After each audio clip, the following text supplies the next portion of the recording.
Hello student, welcome back to my YouTube channel Arihant lecture. Guys, आज की इस video में हम बात करेंगे 22 फरवरी को। इससे बाहर आपकी कुछ नहीं आने वाला, ठीक है। अगर आपने इस वीडियो पे क्लिक किया तो आप एक लकी इंसान हो। कक्षा 10वीं हिंदी में आपका 70 नंबर बिल्कुल पक्का। एक भी क्वेश्चन इस वीडियो से बाहर आपके बोर्ड एग्जाम में नहीं आने वाला है। अगर आप 10th एग्जाम देने वाले हो और आपका ना 70 में 70 नंबर बिल्कुल पक्का हो गया अभी का। प्यारे बच्चों, ये वीडियो थोड़ी सी लंबी बनेगी ना ये, लेकिन आपके फ्यूचर की बात है। इस वीडियो को शुरू से लेकर अंत तक देख लेना। आप 2.5 घंटा 2 घंटा 1.5 घंटा का फिल्म देख लेते हो जिसका आपका कोई लेना देना नहीं था, लेकिन ये जो चीजें आपकी जरूरत की चीज है आपके भविष्य में काम आएगी, आपके बोर्ड एग्जाम में आएगा। इस वीडियो को शुरू से लेकर अंत तक देख लेना। मैं गारंटी देता हूं कि 70 नंबर आपका पक्का। जितना भी मैं इस वीडियो में बताऊंगा सभी आपके बोर्ड एग्जाम के पेपर में आएंगे। आपको सिंपली जाकर छाप देना है, ठीक है। देखो, इस बार हमें बोर्ड एग्जाम में 98% लाना है और आपको स्टेट लेवल में एक रैंक हासिल करना है। इतना लाने से हमें कोई नहीं रोक सकता। सिंपली हमको वीडियो को शुरू से लेकर अंत तक देखना पड़ेगा। देखो, इस वीडियो में हम क्या क्या देखने वाले हैं सबसे पहले बात कर लेंगे, ठीक है, ताकि आपका समय वेस्ट ना हो। सबसे महत्वपूर्ण गद्यांश देखेंगे, जो कि 3 सबसे महत्वपूर्ण गद्यांश देखेंगे, ठीक है। जो कि गद्यांश आपके बोर्ड एग्जाम में 12 मार्क्स के आते हैं, 2 तो आते हैं, ठीक है। आपको किसी एक को करना होता है। इसके बाद देखेंगे सबसे ज्यादा महत्वपूर्ण संस्कृत के गद्यांश और पद्यांश, ठीक है। संस्कृत का जो गद्यांश और पद्यांश आपके कितने हैं, एक जो गद्यांश होता है 5 नंबर का, पद्यांश 5 नंबर का, यानी टोटल 10 मार्क्स के आपके बोर्ड एग्जाम में संस्कृत के गद्यांश पद्यांश आते हैं। और सबसे महत्वपूर्ण गद्यांश पद्यांश हिंदी में जो है 6 मार्क्स का गद्यांश आता है, 6 मार्क्स का पद्यांश, यहाँ से 12 नंबर। एंड सबसे ज्यादा महत्वपूर्ण बहुविकल्पी प्रश्न, ठीक है, इस वीडियो में देखेंगे, जो कि आपके बोर्ड एग्जाम में 20 आता है, तो ये 40 में इस वीडियो में बताऊंगा। इससे बाहर एक भी आएगा ही नहीं, ठीक है। इसके बाद देखेंगे सबसे महत्वपूर्ण निबंध लेखन, जो कि आपके बोर्ड एग्जाम में 7 मार्क्स का आता है। इस वीडियो में हम 2 निबंध लेखन देखेंगे, ठीक है। तो यहाँ पे देखेंगे सबसे पहले कि 40 सबसे महत्वपूर्ण बहुविकल्पी प्रश्न, जो कि आपके बोर्ड एग्जाम में 20 मार्क्स के आते हैं और इससे बाहर एक भी क्वेश्चन आपके बोर्ड एग्जाम में नहीं आएगा। एंड देखेंगे 3 सबसे महत्वपूर्ण गद्यांश, जो कि 3 गुणित 2 यानी कि 6 मार्क्स का गद्यांश आपके बोर्ड एग्जाम में आता है। एंड देखेंगे 3 सबसे महत्वपूर्ण पद्यांश, जो कि आपके बोर्ड एग्जाम में 6 मार्क्स का ही आता है, ठीक है। इसके बाद देखेंगे 3 सबसे महत्वपूर्ण संस्कृत पद्यांश, जो कि 5 मार्क्स का बोर्ड एग्जाम में आते हैं। एंड देखेंगे 3 सबसे महत्वपूर्ण संस्कृत पद्यांश, ठीक है, तो ये भी 5 मार्क्स का आता है। एंड देखेंगे 2 सबसे महत्वपूर्ण निबंध लेखन, एक पर्यावरण प्रदूषण, एक छात्र जीवन में अनुशासन का महत्व। इस वीडियो में हम सबसे पहले क्या देखेंगे, 40 सबसे महत्वपूर्ण बहुविकल्पी प्रश्न। वीडियो में हम सबसे पहले क्या देखने वाले, 40 सबसे महत्वपूर्ण बहुविकल्पी प्रश्न, जो कि 110% आपके बोर्ड एग्जाम में आएगा, ठीक है। तो यहाँ पे हमारे पास 40 सबसे महत्वपूर्ण बहुविकल्पी प्रश्न, जो कि बहुत बहुत इंपॉर्टेंट है, ठीक है। जितना इंपॉर्टेंट कहो उतना ही कम है और ये आपके बोर्ड एग्जाम में आएगा, ठीक है। सबसे पहला इसमें है कि आचार्य रामचंद्र शुक्ल प्रसिद्ध है, किस रूप में प्रसिद्ध है, नाटककार के रूप में, कवि के रूप में, आलोचक के रूप में, उपन्यासकार के रूप में, ठीक है। ये जो प्रसिद्ध है आपके आचार्य रामचंद्र शुक्ल जी आलोचक के रूप में प्रसिद्ध है, जो कि ये आपके बुक में मितता लिखे हुए, ठीक है। दूसरा क्वेश्चन है कि जन्मेजय का नागयज्ञ की रचयिता कौन है, जयशंकर प्रसाद, महादेवी वर्मा, मुंशी प्रेमचंद, राम कुमार वर्मा, ठीक है। तो यहाँ पे आप जयशंकर प्रसाद जी है जन्मेजय का नागयज्ञ के रचनाकार। तीसरा क्वेश्चन है कि मैला आंचल के रचनाकार है राजेंद्र यादव, शिवानी, अमृत राय, फणीश्वर नाथ रेणु, ठीक है। तो ये फणीश्वर नाथ रेणु मैला आंचल के रचनाकार है। चौथा क्वेश्चन की कलम का सिपाही किस विधा पर आधारित रचना है, ठीक है। जीवनी है कि आत्मकथा है कि कहानी है कि नाटक, ये जीवनी है, अमृत राय जी का है। पांचवा क्वेश्चन कि महादेवी वर्मा प्रसिद्ध है कथाकार के रूप में, उपन्यासकार के रूप में, रेखा चित्र के रूप में, एकांकीकार के रूप में, ये प्रसिद्ध है रेखा चित्र के रूप में। छठवां क्वेश्चन है इतिवृत्तात्मकता प्रधान प्रविधि है द्विवेदी युग की, भारतेंदु युग की, प्रगतिवादी युग की, प्रयोगवादी युग की, ठीक है। प्यारे बच्चों, देखो सभी को आपको तैयार कर लेना है एंड वीडियो को सबसे पहले आप लोग लाइक कर देना, ठीक है। इससे हम लोग को मोटिवेट मिलता है। तो इसमें जो आपका ये इतिवृत्तात्मकता प्रधान प्रवृत्ति है, ये किस युग की है, ये आपकी द्विवेदी युग की है, ठीक है। किस युग की है, द्विवेदी युग की। सातवां क्वेश्चन है कि प्रयोगवाद का प्रारंभ हुआ था, ठीक है। देखो सन 1936 ईस्वी में कि सन 1943 ईस्वी में कि सन 1953 ईस्वी में कि सन 1960 ईस्वी में, ठीक है। तो ये आपका सन 1943 ईस्वी में प्रयोगवाद का प्रारंभ हुआ था। आठवां क्वेश्चन है कि छायावाद में महेश माने जाते हैं जयशंकर प्रसाद को, कि सूर्यकांत त्रिपाठी निराला को, कि सुमित्रा नंदन पंत को, कि महादेवी वर्मा को, ठीक है। तो ये जो है आपके सूर्यकांत त्रिपाठी निराला, इन्हें छायावाद में महेश माना जाता है। 9वां क्वेश्चन है कि रीतिबद्ध कवि हैं, ठाकुर है, आलम है, बिहारी है कि देव है। ठीक है, तो यहाँ पे जो आपके देव है ये रीतिबद्ध कवि है। ऑप्शन नंबर आपका डी करेक्ट हो जाएगा। 10वां क्वेश्चन की जगत विनोद के रचनाकार पद्माकर है कि मतीराम है कि देव है कि रसखान है। ठीक है, तो यहाँ पे जो आपके पद्माकर हैं ये जगत विनोद के रचनाकार है। 11 नंबर क्वेश्चन की जेहि दिसी बैठे नारद फूली सोहि दिसी तेहि न बिलो की भूली पुनि पुनि मुनि उकसही अकुलाही देख दशा हर ठान मुस्काही। तो यहाँ पे मुस्काही आ चुका है, इसमें हास्य रस की प्राप्ति हुई है। ठीक है, तो यहाँ पे कौन सा रस होगा, वीर होगा कि शांत होगा कि हास्य होगा कि श्रृंगार होगा। तो यहाँ पे आपका हास्य रस करेक्ट ऑप्शन हो जाएगा। यहाँ पे 12 नंबर क्वेश्चन है कि अलंकार का शाब्दिक अर्थ क्या होता है, आनंद होता है कि वस्त्र होता है कि आभूषण होता है कि विराम होता है। ठीक है, तो अलंकार का मतलब होता है आभूषण। ठीक है, क्या होता है, आभूषण। जिस प्रकार से आभूषण से स्त्री की शोभा बढ़ जाती है उसी प्रकार से शब्दों की शोभा अलंकार से बढ़ जाती है। ठीक है, तो अलंकार का शाब्दिक अर्थ आभूषण से है। इसके बाद 13 नंबर क्वेश्चन की उत्प्रेक्षा अलंकार के वाचक शब्द है, मनहु मानो जनहु जनो मानो जानो, ये सब जो चीजें हैं ये उत्प्रेक्षा अलंकार के वाचक शब्द है। ये उत्प्रेक्षा अलंकार में संभावना को व्यक्त किया जाता है। यहाँ पे देखा मानो जानो, जानहु मानहु, मनु जनु, ए सभी, तो ए सभी वाला ऑप्शन आपका करेक्ट होगा। और जब भी बोर्ड एग्जाम में ए सभी वाला ऑप्शन आता है ये 99.99% करेक्ट होने के चांसेज रहते हैं। ठीक है, इसके बाद यहाँ पे है कि 14 उपसंहार में उपसर्ग है। हमने बताया जैसे यहाँ पे अगर मैं उपकार लिख दूं तो यहाँ पे उपसर्ग क्या होगा, उप होगा, यानी एक शब्द को जोड़कर और एक दूसरे शब्द को जोड़कर बनाया गया एक शब्द उपकार, वो उपसर्ग कहलाता है। ठीक है, आगे जुड़ने वाला शब्द, तो यहाँ पे ऊ है कि उप है कि संहार है कि ये सभी है, तो आपका उप वाला ऑप्शन करेक्ट हो जाएगा। नेक्स्ट आपका क्वेश्चन है 15 नंबर कि क्रिसमस 25 दिसंबर को मनाया जाता है, वाक्य का कर्तृवाची परिवर्तन है। ठीक है, अब देखो आपको सिंपल में बता दूं ऐसा क्वेश्चन आता है तो यहाँ पे सिंपली देखना है कौन सा टेंस है। ठीक है, ता है, ती है, ते है, ये प्रेजेंट इंडिफिनिट का है, सिंपल प्रेजेंट जिसे हम कहते हैं। तो आपको इसमें देखो कौन सा सिंपल प्रेजेंट है, तो यहाँ पे है क्रिसमस 25 दिसंबर को मनाते, ये सिंपल प्रेजेंट है, ता है, ती है, इसी को करेक्ट मार देना आंख बंद करके, आपका सही हो जाएगा। ठीक है, 16 नंबर क्वेश्चन की चंद्रशेखर पद में समास है, द्वंद्व है कि द्विगु है कि बहुब्रीहि समास है कि तत्व पुरुष समास है। यहाँ पे जो आपका समास होगा वो बहुब्रीहि समास होगा, ऑप्शन नंबर सी करेक्ट होगा। और यहाँ पे नेक्स्ट 17 की दूध का तत्सम रूप है। ठीक है, दुग्ध है कि दधी है कि छाछ है कि मक्खन। दूध देखो जो होता है ना ये संस्कृत का बिगड़ा हुआ रूप है, हिंदी का जितने भी शब्द है, तो दूध का जो शुद्ध रूप होगा वो दुग्ध होता है। क्या होता है, दुग्ध, ऑप्शन नंबर ए करेक्ट होते हुए। और यहाँ पे 18 नंबर क्वेश्चन की मेरी बहन सरोज बहुत अच्छा गाती है, वाक्य में विधेय है। ठीक है, मेरी बहन है कि सरोज है कि बहुत अच्छा गाती है कि गाती है विधेय। ठीक है, तो यहाँ पे जो आपका विधेय होगा वो बहुत अच्छा गाती है, ये क्या है, विधेय है। 19 नंबर क्वेश्चन है कि युष्मद का षष्ठी विभक्ति बहुवचन रूप है, युष्माकम है, त्वा है, यूयम है कि त्वत है। ठीक है, यहाँ युष्मद का कौन सा रूप पूछा, षष्ठी विभक्ति, तो यहाँ पे षष्ठी विभक्ति आपका ये युष्माकम होगा। क्या होगा, युष्माकम। ठीक है, ऑप्शन नंबर ए करेक्ट हो जाएगा। 20 नंबर क्वेश्चन की रहमान यहाँ नहीं आया था, रेखांकित पद का परिचय। यहाँ देखो यहाँ के नीचे एक रेखा खींचेगी, इसी का हमको परिचय पूछेगा। ठीक है, ये एक तरह से कि प्लेस को डिसाइड इंडिकेट कर रहा है। ठीक है, प्लेस को यानी जगह को बता रहा है। तो देखो इसमें क्या होगा, ठीक है, इसमें अगर आप देखोगे तो आपका ये स्थानवाचक है, एक स्थान को इंडिकेट कर रहा है। ठीक है, क्रिया विशेषण क्रिया की विशेषता को भी बता रहा, आया था क्रिया की विशेषता है। ठीक है, आया था क्रिया की विशेषता, यानी ऑप्शन नंबर डी आपका क्या हो जाएगा, करेक्ट हो जाएगा। ठीक है, इसके बाद यहाँ से देखो यहाँ से फिर पहला 21 नंबर आ जाएगा आपका, ये थोड़ा रंग है। ठीक है, क्या भूलूं क्या याद करूं किस विधा की रचना है। यहाँ पे ये तो बच्चन जी की है ही, लेकिन यहाँ पे विधा पूछ रखा हमसे, जीवनी है कि आत्मकथा है कि नाटक है कि संस्मरण है। तो यहाँ पे जो क्या भूलूं क्या याद करूं ये किस विधा की हो जाएगी आपका, ये आत्मकथा विधा है। ठीक है, हरिवंश राय बच्चन जी का आत्मकथा विधा है। ठीक है, इसके बाद है दूसरा कि अनंत प्रकाश के लेखक हैं जयप्रकाश भारती, धर्मवीर भारती, राम कुमार वर्मा, रांघे राघव जी। ठीक है, तो यहाँ पे आपके जो जयप्रकाश भारती ये अनंत प्रकाश के रचना लेखक है।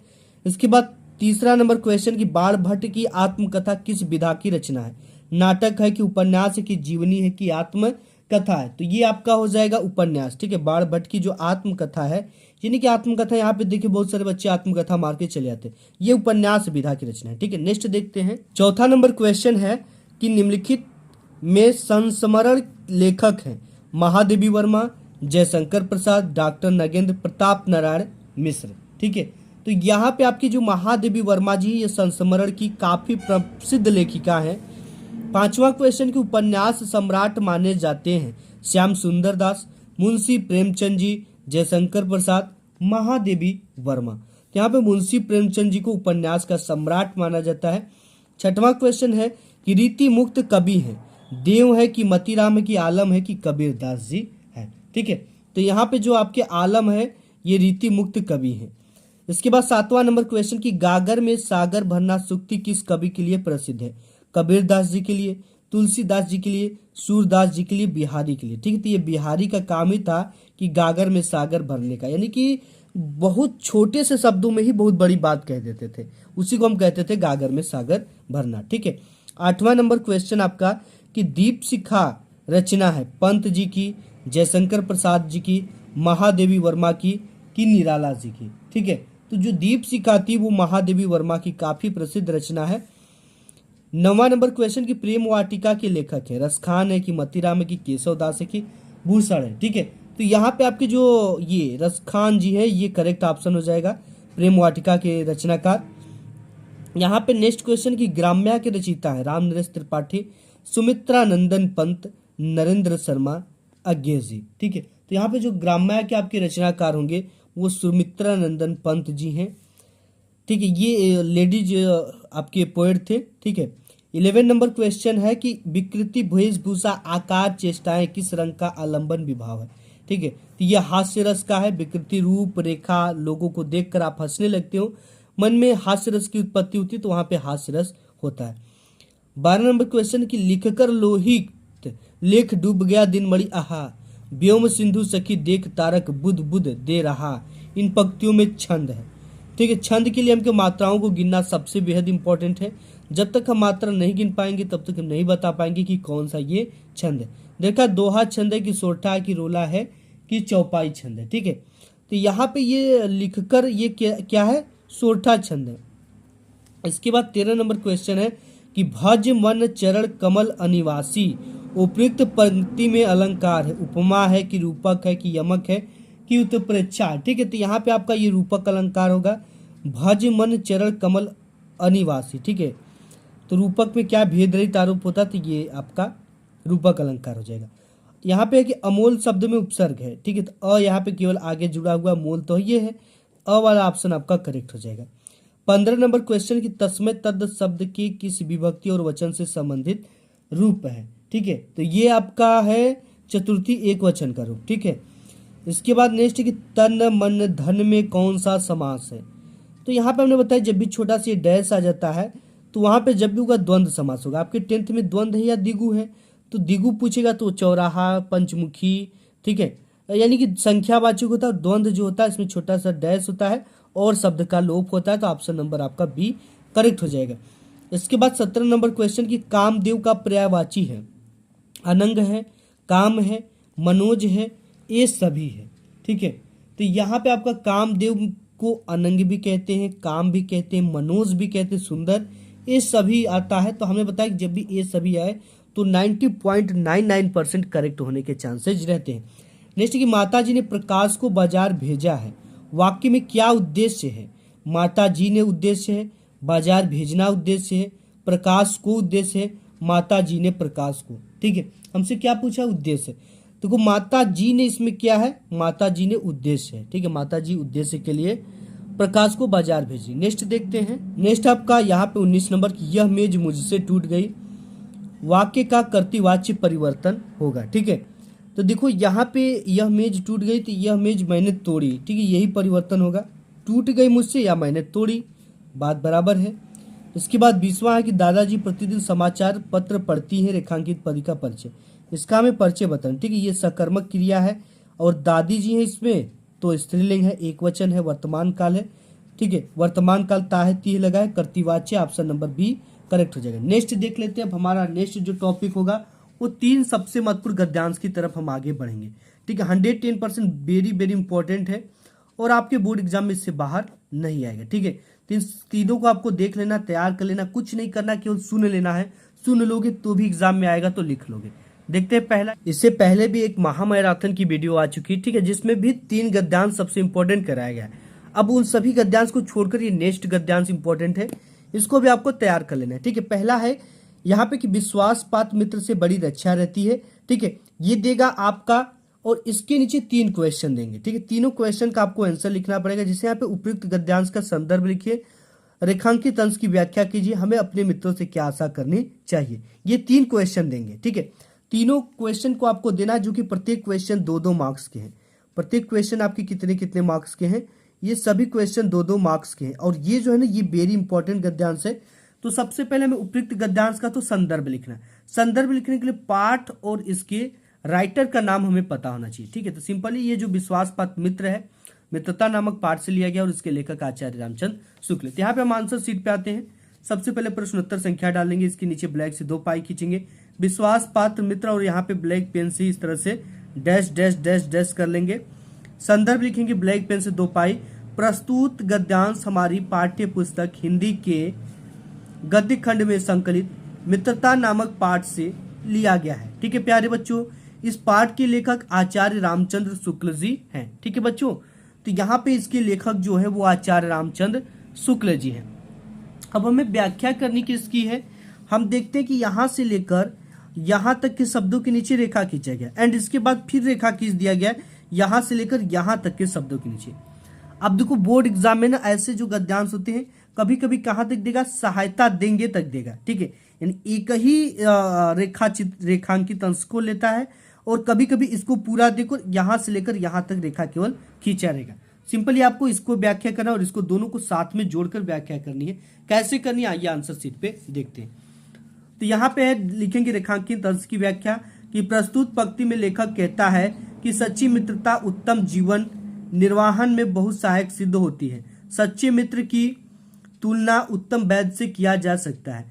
वैद्य अपने कार्य में कुशल और जानकार होते हैं, उसी प्रकार सच्चा मित्र बुराई से मुक्त कराने और अच्छाइयों को बढ़ाने में हमारा किस प्रकार सहायता देता है, नेक्स्ट पेज पे है, सहयोग करता है। ठीक है, इतना ही नहीं बल्कि अच्छा मित्र अच्छी माँ जैसा धैर्यवान होता है, व्यवहार में कोमलता होती है।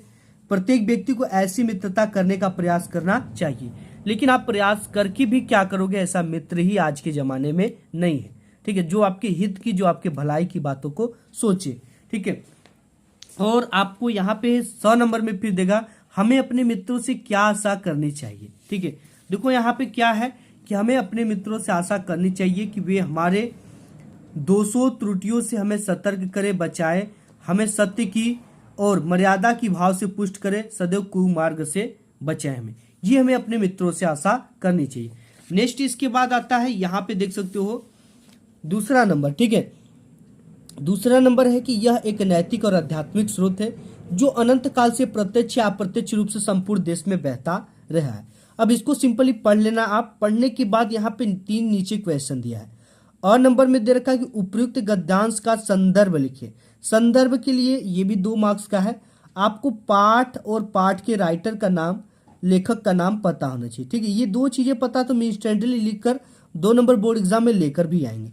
आइए हम इसका सबसे पहले संदर्भ लिखना है, तो आंसर शीट पे देख लेते हैं कैसे संदर्भ लिखना है और लिखने का सही तरीका क्या है। यहाँ पे आंसर शीट पे सबसे पहले खंड ब तो खंड ब डालेंगे, वर्णनात्मक टाइप के प्रश्न है तो इसको डालेंगे, प्रश्नोत्तर संख्या जितना भी उसको डालेंगे। गद्य में यह एक नैतिक डैश डैश हो गया। ठीक है, संदर्भ लिखेंगे कि प्रस्तुत गद्यांश हमारी पाठ्य पुस्तक हिंदी गद्य खंड में संकलित भारतीय संस्कृति नामक पाठ से लिया गया। इसके जो लेखक है वो डॉक्टर राजेंद्र प्रसाद जी हैं।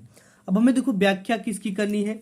अब यहाँ पे रेखांकित अंश की व्याख्या कीजिए। ठीक है, किसकी व्याख्या करना है, थोड़ा सा हम एक निगाहें अपनी डालते हैं, क्योंकि निगाह डालेंगे जब तक नहीं तब तक हम कुछ हासिल नहीं कर सकते। ठीक है, तो यहाँ पे हम देखते हैं कि यहाँ से लेकर यहाँ तक के शब्दों के नीचे एक रेखा खींचा गया इस तरह का, इसी को हमें अपने शब्दों में व्याख्या करनी है। ठीक है, कैसे करनी आइए आंसर शीट पे देखते हैं।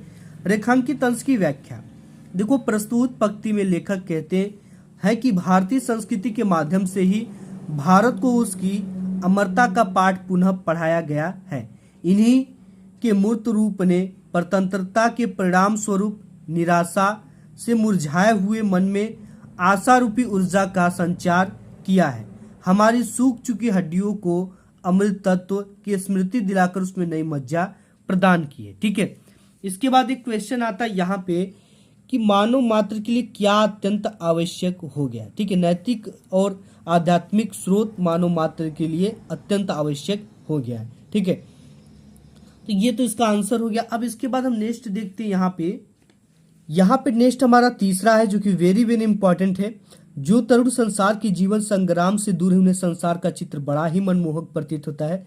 जो वृद्ध हो गए, जो अपनी बाल्यावस्था और तरुणावस्था से दूर हटाए हैं, उन्हें अपने अतीत काल की स्मृति बड़ा ही सुखद लगती है। ठीक है, इसका हमें क्या करना है, व्याख्या करनी है। देखो ये जो है ये वेरी वेरी इंपॉर्टेंट है, बोर्ड एग्जाम में बार बार पूछा गया है और हर बार आता भी है। ठीक है, तो यहाँ पे उपयुक्त गद्यांश का संदर्भ की एक चीज आपको ध्यान देना, आप प्रीवियस ईयर की पेपर देख लेना। ठीक है, अपने यहाँ की जो आपकी डिस्ट्रिक्ट में आई हुई है उस पेपर, क्योंकि पूरे बोर्ड में ना 7 सेट बनता है पेपर का। 7 सेट में से हर एक डिस्ट्रिक्ट में अलग अलग सेट जाता है, मतलब 7 सेट में से सभी डिस्ट्रिक्ट को बांटा जाता है। ठीक है, जितने भी डिस्ट्रिक्ट है 7 सेट में से ही जाएंगे और 7 सेट अलग अलग होते हैं। तो ऐसे में आप अपने क्षेत्र के पेपर को देख लेना, अपने डिस्ट्रिक्ट के, कि जो क्वेश्चन आपके पेपर में आया हुआ है, ठीक है, वो क्वेश्चन लगभग नहीं आता है बोर्ड एग्जाम में। ठीक, आपके पेपर में दोबारा नहीं देगा, एक आध क्वेश्चन केवल फंसता है और बाकी जो क्वेश्चन है वो नहीं आते हैं। ठीक है, तो इस चीज को आपको ध्यान देना है। पेपर में जितने भी गद्यांश पद्यांश, शायद एक आध गद्यांश आ जाए, लेकिन हर बार डिफरेंट बनता है। ठीक है, शायद एक आध गद्यांश आ जाता है। तो यहाँ पे उपयुक्त गद्यांश का संदर्भ लिखिए, गद्यांश के रेखांकित अंश की व्याख्या कीजिए, तरुण और वृद्ध दोनों क्या चाहते हैं। ठीक है, ये 2-2 नंबर के हैं। सबसे पहले हम इसका संदर्भ लिखेंगे। ठीक है, यहाँ पे प्रश्नोत्तर संख्या डाल लेना। गद्य है जो तरुण संसार डैश काल बना रहता है। संदर्भ है आपका कि प्रस्तुत गद्यांश हमारी पाठ्य पुस्तक हिंदी के गद्य खंड में संकलित क्या लिखूं नामक पाठ से लिया गया। इस पाठ के जो लेखक है पद्मलाल पुन्नालाल बख्शी जी हैं। ये हो गया। इसके बाद है रेखांकित अंश की व्याख्या।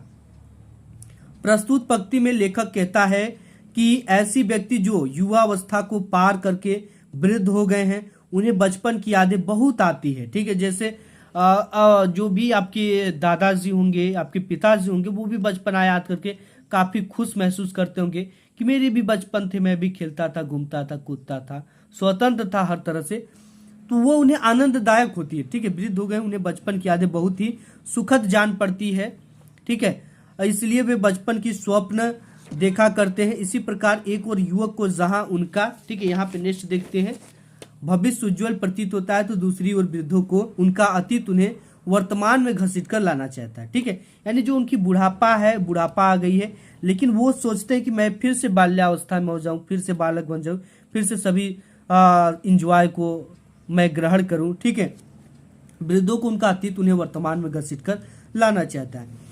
युवकों को अभिलाषा रहती कि उनकी भविष्य की कल्पनाएं वर्तमान स्वरूप ग्रहण कर लें। जो युवक होते हैं, जैसे आप युवक को सोचते हो कि पढ़ लिख कर हम नौकरी करने लगे, सुख करने लगे, गाड़ी घोड़ा हमारे पास हो जाए। ठीक है, तो ये सब चीजें जो है ना, आपकी भविष्य के बारे में आप सोचते हो, तो आप सोचते हो कब वो वर्तमान में बदल जाए चीजें। ठीक है, वर्तमान स्वरूप ग्रहण कर ले। तरुण क्रांति के समर्थक होते हैं। जो युवा होते हैं वो क्रांति लाना चाहते हैं। ठीक है, कुछ करके दिखाना चाहते हैं, समर्थक होते हैं। तो वृद्ध अतीत की महान परंपराओं और जीवन मूल्यों को बनाए रखना चाहते हैं। तो वही जो वृद्ध है अपनी पुरानी परंपराओं को बनाकर रखना चाहते हैं।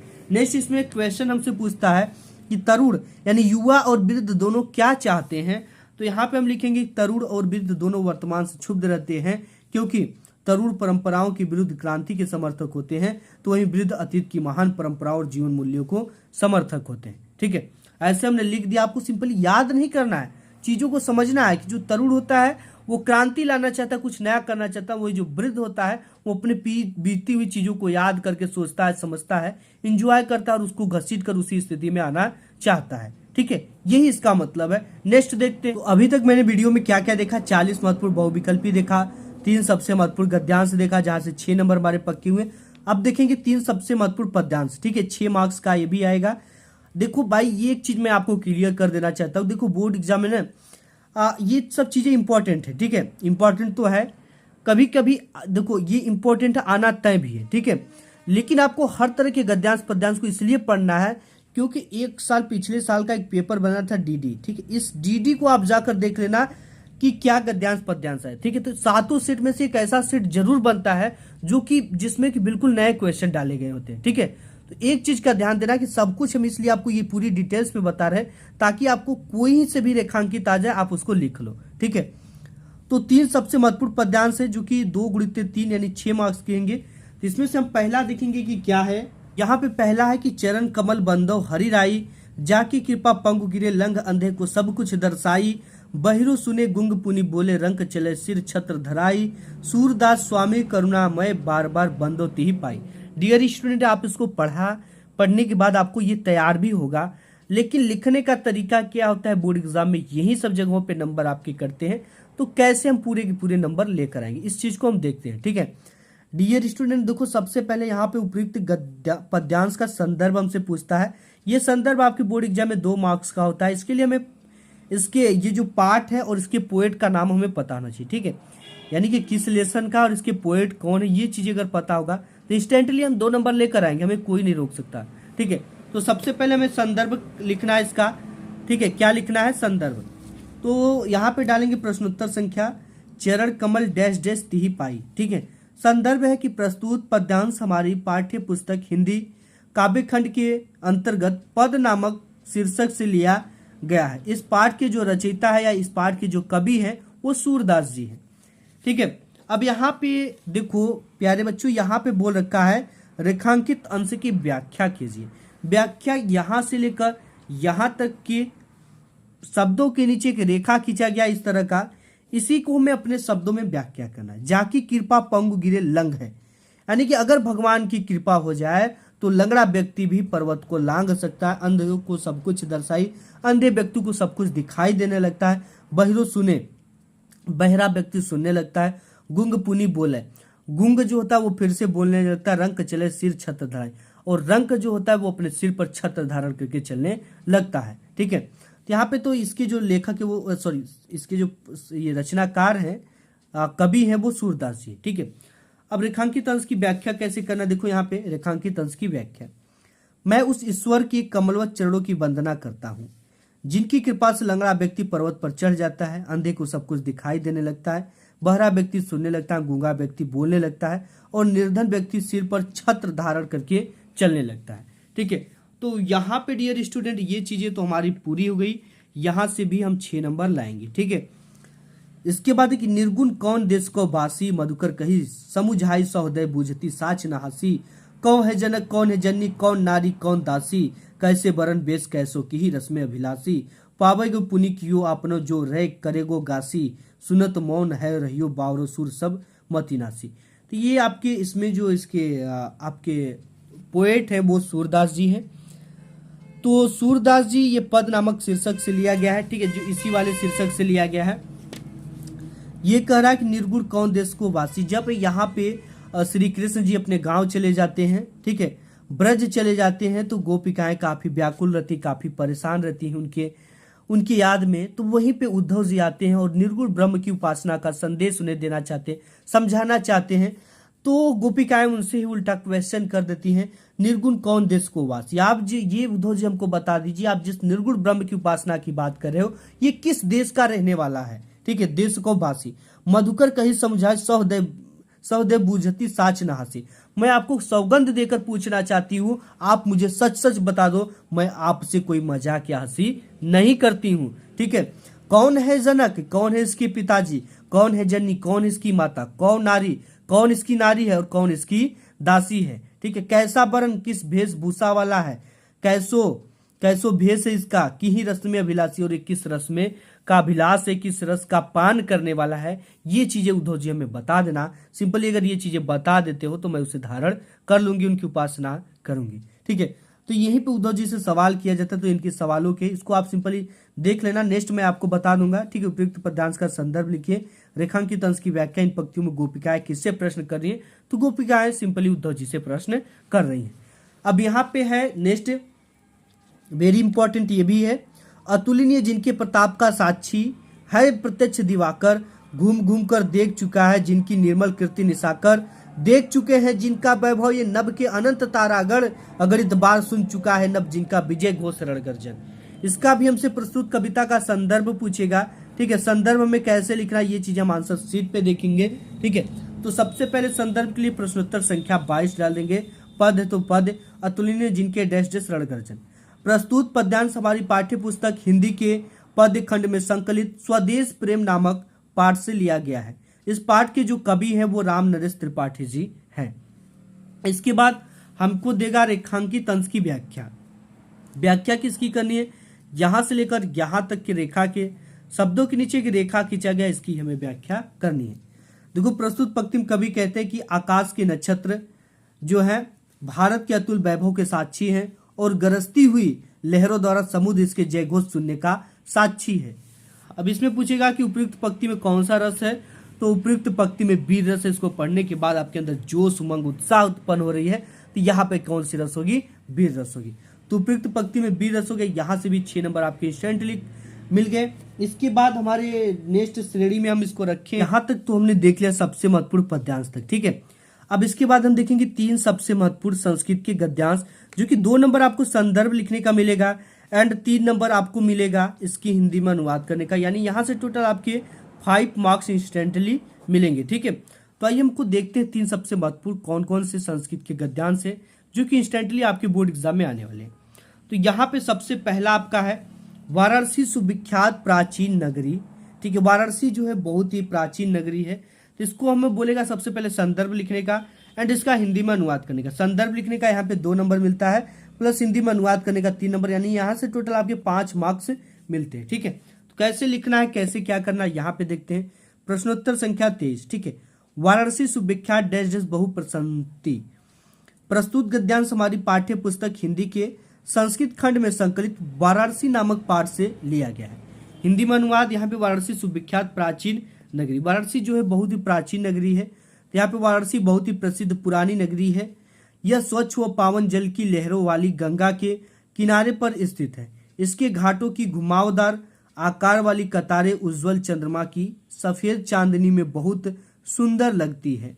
यहाँ प्रतिदिन दूर दूर से अनेक पर्यटक आते हैं। आप भी गए हो कि नहीं वाराणसी? आप गए होगे, आते हैं और इसके घाटों का सौंदर्य देखकर इसकी अत्यधिक प्रशंसा भी करते हैं, ठीक है। तो ये हो गई।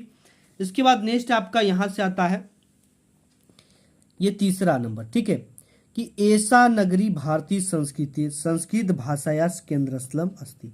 यह जो नगरी है भारतीय संस्कृत भाषा का केंद्र स्थल है। इसका भी हमें संदर्भ लिखना पड़ेगा, हिंदी में अनुवाद करना पड़ेगा। तो आइए देखते हैं आंसर शीट पे। यहाँ पे सबसे पहले हम प्रश्नोत्तर संख्या डालेंगे। संस्कृत गद्य ऐसा नगरी डैश डैश कारिता, ठीक है। संदर्भ है कि प्रस्तुत गद्यांश हमारी पाठ्य पुस्तक हिंदी के संस्कृत खंड में संकलित वाराणसी नामक पाठ से लिया गया है। यह भी वाराणसी नामक पाठ से लिया गया है। हिंदी अनुवाद, यह नगरी भारतीय संस्कृति और संस्कृत भाषा का केंद्र स्थल है। यहीं से संस्कृत साहित्य और संस्कृत का प्रकाश सब जगह फैला था। मुगल युवराज दारा सिकोह ने यहाँ आकर भारतीय दर्शन शास्त्रों का अध्ययन किया था। वह इनके ज्ञान से ऐसा प्रभावित हुआ कि उसने उपनिषदों का अनुवाद फारसी भाषा में करा दिया, ठीक है। इसके बाद नेक्स्ट यहाँ पे आपका तीसरे नंबर पे आता है कि इयम नगरी विविध धर्माणाम संगम स्थली अस्ति, ठीक है। मतलब कि ये जो नगरी है विभिन्न धर्मों का संगम स्थान है।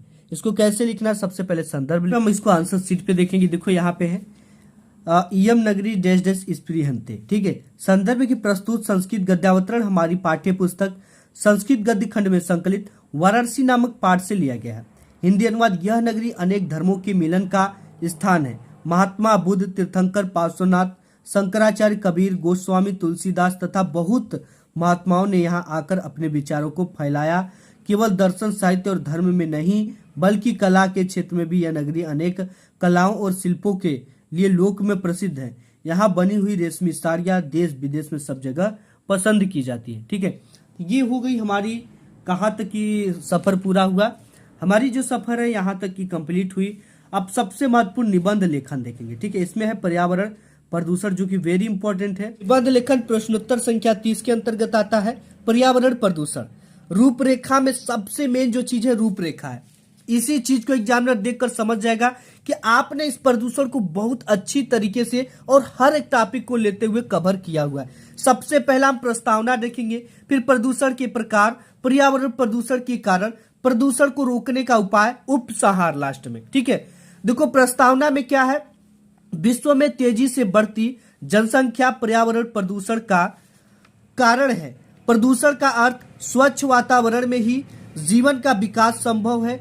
अपने आसपास का वातावरण का दूषित हो जाना ही पर्यावरण प्रदूषण कहलाता है। अब देखो इसमें क्या है, प्रदूषण का अर्थ को ब्लैक पेन से और हाईलाइटेड किया गया है ताकि एग्जामिनर का निगाह तुरंत पड़े और उस ये समझ जाए कि ये जो चीजें हैं अच्छी तरीके से कवर किया। अपने आसपास का वातावरण दूषित हो जाना ही पर्यावरण प्रदूषण कहलाता है। यानी प्रदूषण का अर्थ को बच्चे ने लिखा तो इसे ब्लैक पेन से और हाईलाइट करके लिखा है। इसमें पूरे के पूरे इसके नंबर मिलते हैं और लिखने का जो सही एवं जेन्युइन तरीका यही है। अगर आप कोई भी निबंध लिख रहे हो बोर्ड एग्जाम में, अगर उसके कुछ कहावतें, उसके कुछ मुहावरे आपको पता हो तो आप शुरू में ही ब्लैक पेन से लिख दो तो आपको एग्जामिनर अच्छा नंबर देता है। ठीक है, देखो प्रदूषण के प्रकार क्या है।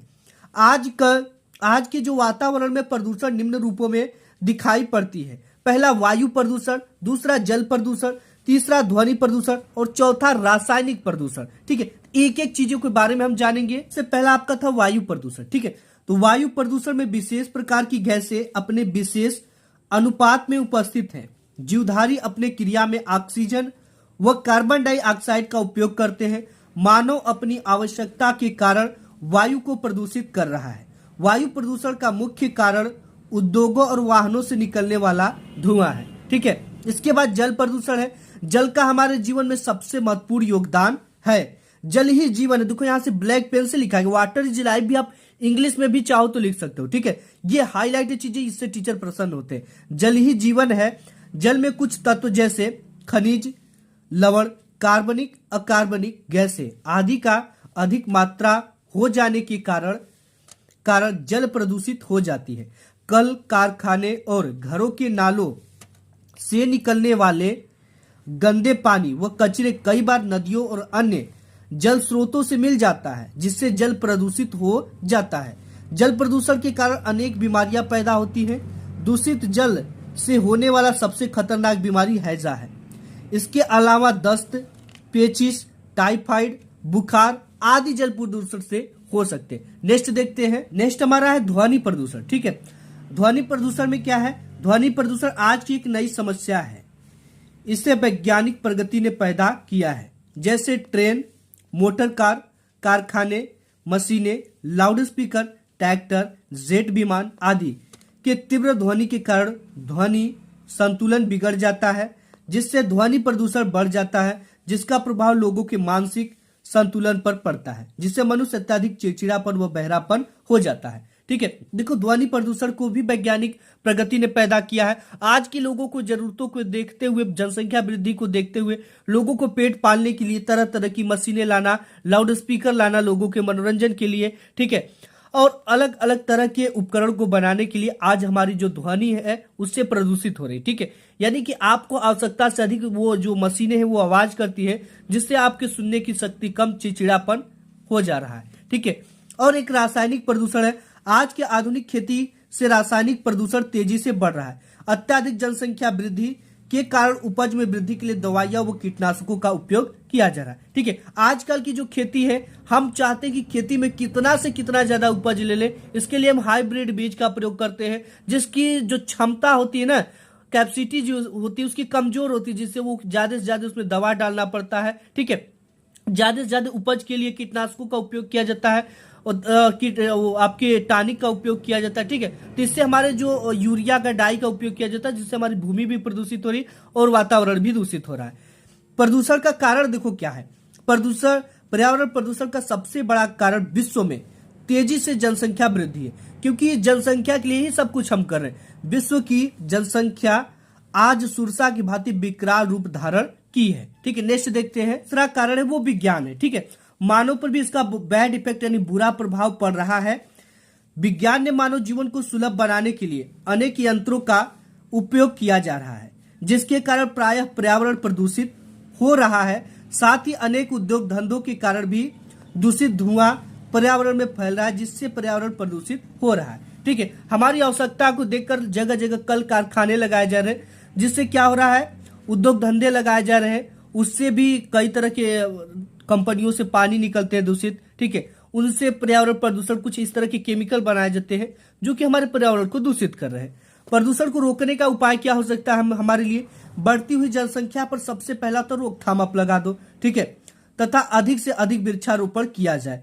देखो जो वृक्षारोपण होता है, वृक्ष होते 10% पर्यावरण पर ध्वनि प्रदूषण को कम करते हैं, ठीक है, तो वृक्षारोपण किया जाए। जल में कचरे को न फेंका जाए, ठीक है, वो मृत शवों को न बहाया जाए, तथा धुआं से बचने के लिए कल कारखानों को वहां बनाया जाए जहां जनसंख्या कम हो और कल कारखानों में चिमनियों का प्रयोग किया जाए, ठीक है।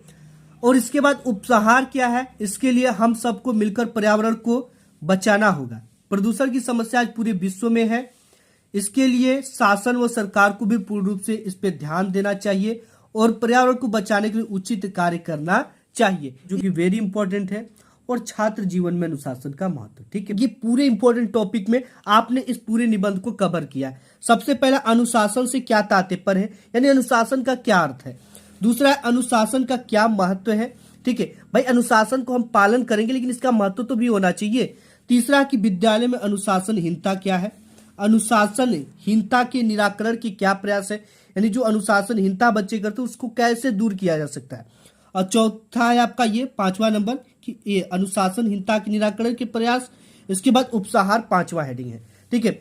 सबसे पहला देखेंगे अनुशासन से क्या तात्पर्य है, तो यहाँ पे लिखेंगे अनुशासन का तात्पर्य शासन से है, अर्थात अथवा नियंत्रण करना होता है, ठीक है। अनुशासन के नियंत्रण से जीवन सुखी और शांत होता है। अनुशासन का मतलब कि स्वयं पर शासन, स्वयं का नियंत्रण, ठीक है, होता है। अनुशासन रहित समाज अत्यंत विनाशकारी होता है, यानी जिस समाज में अनुशासन न हो वहां के बच्चे, वहां के लोग भी विनाशकारी होते हैं।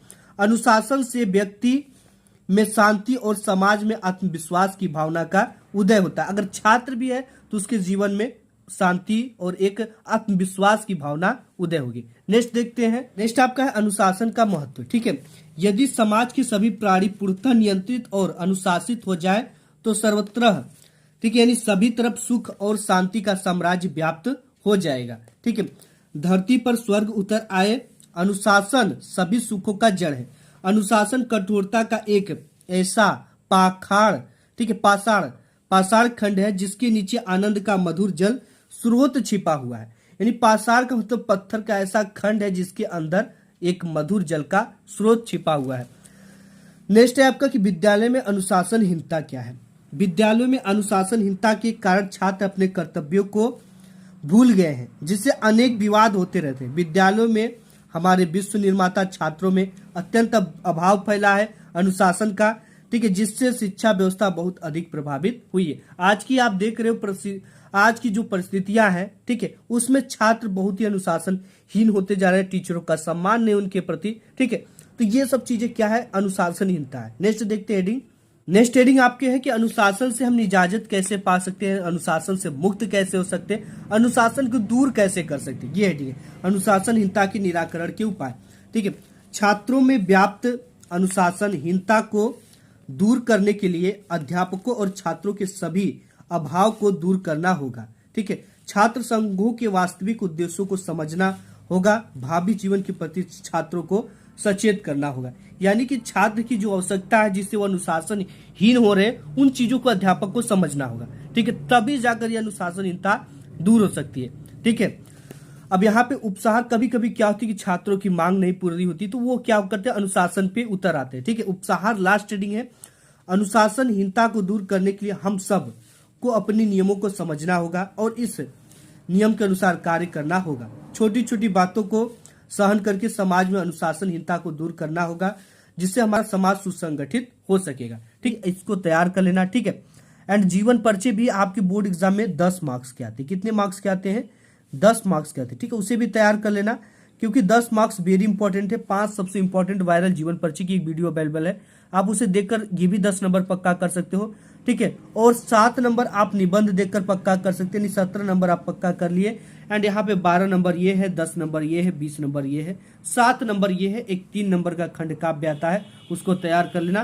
तो यहाँ से आपका जो 20 नंबर ये हो जाएगा और इसको आप सिंपली जोड़ लोगे तो आपका टोटल 70 नंबर पक्का हो जाएगा, ठीक है। आज की इस वीडियो में बस इतना ही, मिलूंगा एक नेक्स्ट वीडियो में, तब तक के लिए धन्यवाद।